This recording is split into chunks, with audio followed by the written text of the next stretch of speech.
There's one thing missing from this card, that's training. To create training, we need to add our Tor helper.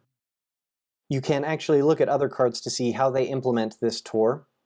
We can see that there's a Tor component here at the very bottom of the main card component.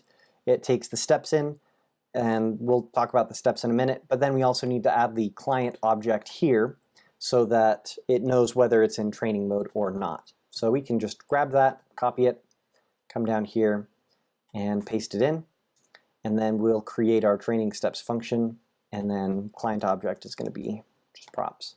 Actually, training steps can probably just be static. So up here, let's create a const for our training steps, and it's just an array. Each item in the array is a step in our training. We should add a first item, and each item is an object that has two properties. One of them is the selector. First one is just going to be blank. I'm not going to select anything specific because I want it to just show up on the page. And then the second is going to be the content. This can actually be any kind of React content, including a formatted message. And since we want the training to be localized, to be translated, we should use the formatted message. Make sure that your first item in the training explains what this screen is for.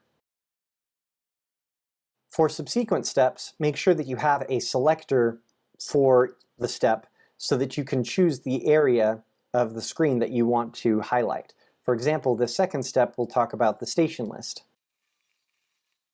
I'll also add a training step for the Select All Stations button.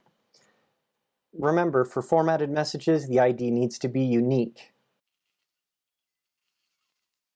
Now we can test to make sure that our training is actually working by going to the card